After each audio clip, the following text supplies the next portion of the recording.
Mga kababayan, kamusta po? Si Kamanong po, nagbabalik naman po muli para po magkomento po sa inyo dito po sa Tambayang Makabayan. Magandang umaga po muna sa inyo, tanghali, hapon, gabi at madaling araw po sa ating lahat. Sana po nasa maayos po tayong kalagayan at maligong bagong taon po sa inyo po mga kababayan. Mag-umpisa na po tayo mga kababayan. Ito po, kumakalat po ito sa social media mga tambay. Ito pong tulay. Ito pong tulay sa Ilocos Norte na sinasabi po ng ating mga kababayan ay kumpleto na raw po ito. Completed sa papel. Pero poste pa lang po ang nakatayo mga kababayan. Ito po sa bandang Ilocos Norte. Kahit po ito wala sa distrito na sinasabi po ng ating mga kababayan sa distrito po ni Sandro Marcos, pero ito po ay nasa Ilocos Norte mga kababayan. Yan po ang kumakalat sa social media. Yang sinasabing tulay na yan ay nagkakahalaga po yan ng 28.46 million mga tambay na poste pa lang. Nasaan po ang tulay? Yan po mga kababayan. At pakinggan po natin ang pahayag po ng ating kababayan, mga kababayan, dito po sa social media. Ito po kay Dencio T. Kay Dencio T, mga tambay. Pakinggan po natin siya. Ibang klase po mga proyekto nila, mga kabayan. Alam niyo ba na kapag ang Mga boss, Lods, basahin nyo ito. May pinost ako tapos may nag-comment. Paalis na sana ako pero ito yung nabasa ko. Kaya saglit gumawa muna ako ng comments. Let's just say palagay na natin hindi niya sakop yung lugar na yan. Ini sa kamag-anak niya, hindi niya baluarte. Hindi sakop ng anak niyang congressman na si Sandro. Pero hindi isa, dalawa, tatlo yung nagre-reklamo sa lugar na yan. At dapat pa iimbestigahan niya na hanggang sa ngayon, hindi pa rin na paiimbestigahan. Matagal na yung nirereklamo. Kung saan-saan napupunta yung investigasyon na yan yung dapat priority. Hindi siya nagtataka. Di ba pinabayaan niya? There must be something talaga. Kung wala siyang kinalaman, pero responsibilidad niya yan bilang isang presidente, huwag niyang pabayaan yan. Di ba? Ang totoo doon, sakop nila yan, baluarte nila yan. Kaya kayo dyan, taga Ilocos Norte, kailan pa kayo magising? Damay-damay na, nasa iisang bangka lang po tayo. Sana mag-ingay na kayo at ihatid nyo na yan sa social media at sa buong mundo. Okay? Mga boss, Lods, basahin nyo ito. May pinost ako tapos may nag-comment. Paalis na sana ako pero ito yung nabasa ko. Kaya saglit gumawa muna ako ng comments. Let's just say Yan po mga tambay. 2023 pa po yan kung hindi po nagkakamali si Kamanong. Yan pong proyekto na yan. Ibig sabihin, 3 taon na pong pinopondohan pala yan. Yan tulay na yan mga kababayan sa Ilocos. Ayon po yan sa ating mga kababayan. Yan po'y matagal na. 2023 kung hindi po nagkakamali. Pero nananatili pong poste pa lang ang tulay. Pero ginastosan na po. May pondo na po lumabas dyan. Ayon po sa mga kababayan natin na nagpo-post po sa social media, mga kababayan, na tumataginting po na 28.46 million na po. Pero poste pa lang po ang nakatayo at nabinbin na po. Pero pagdating daw po sa papel ay completed na ang proyekto. Yun po mabigat, mga kababayan. Ibig sabihin, completed na, pero poste pa lang. Baka po kasi yan mga kababayan, yung ginawa po na yan, baka naman po yan para po sa talaba. Baka naman po yung poste na yan, hindi naman po yata talaga tulay. Baka po yan para lang po sa kapitan ng talaba. Kakapitan po ng talaba yung mga poste na yan. Hindi kaya kaya po hindi nilagyan ng pinakatulay. Kaya poste lang po. Hindi mga kababayan, di ba? Kaya nga sabi ng kababayan po natin na ipakalat daw po sa social media. At ano na daw po ayon dito po sa mga kababayan natin sa Ilocos Norte. Hindi pa raw po kayo nagigising sa inyo pong kababayan na pangulo ng bansa.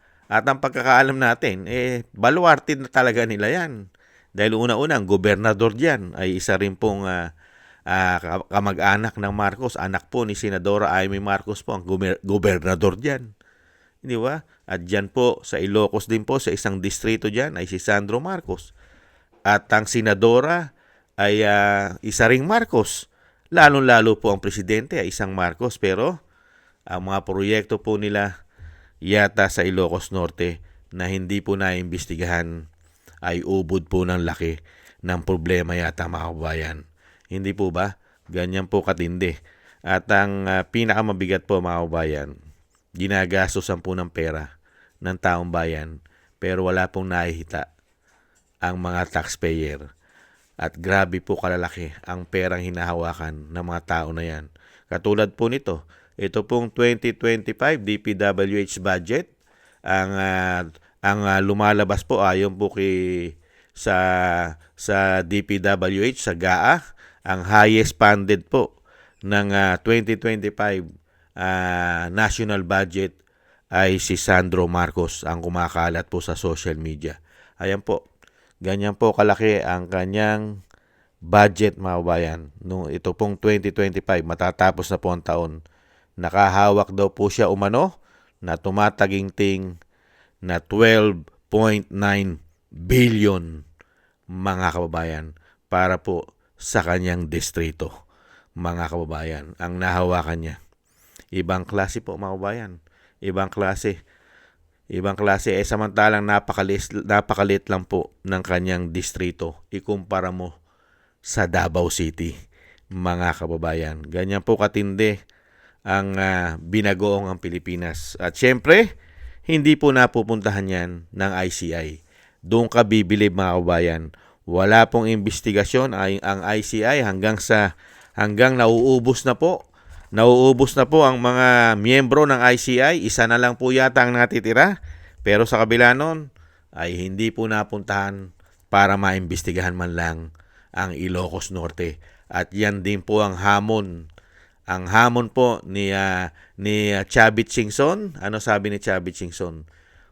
Imbestigahan nyo ang Ilocos Norte.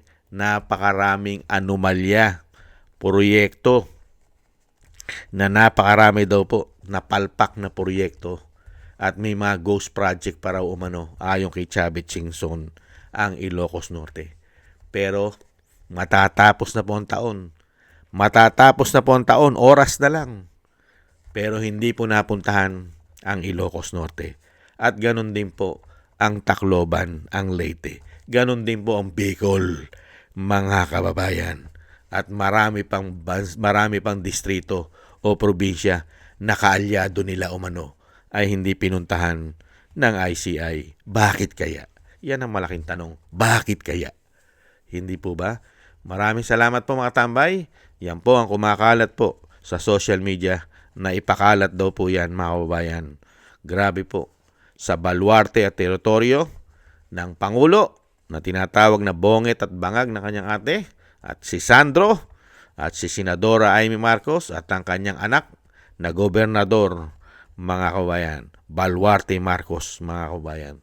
Thank you po, at maligong bagong taon po sa ating lahat, mga kababayan. Maraming salamat po. Lalo po sa nagusto po ng ating tambayang mga kababayan sa YouTube at TikTok. At ganun din po, mga kababayan, sa ating mga subscribers at sa mga nagkukomento, like, share, and subscribe. Mabuhay po kayo. Thank you po sa inyo. Shoutout po sa inyo lahat. At thank you po at shoutout din po.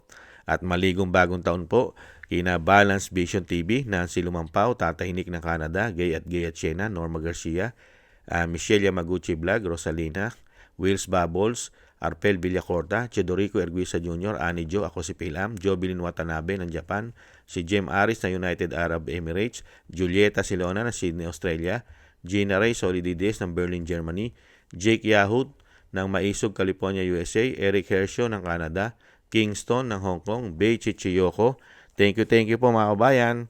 At sa mga dasal po, lalong-lalo po, thank you po sa mga biyaya na pinagkakalob nyo po. At syempre po sa mga dasal din po ninyo, lalong-lalo po sa ating po mga kaligtasan.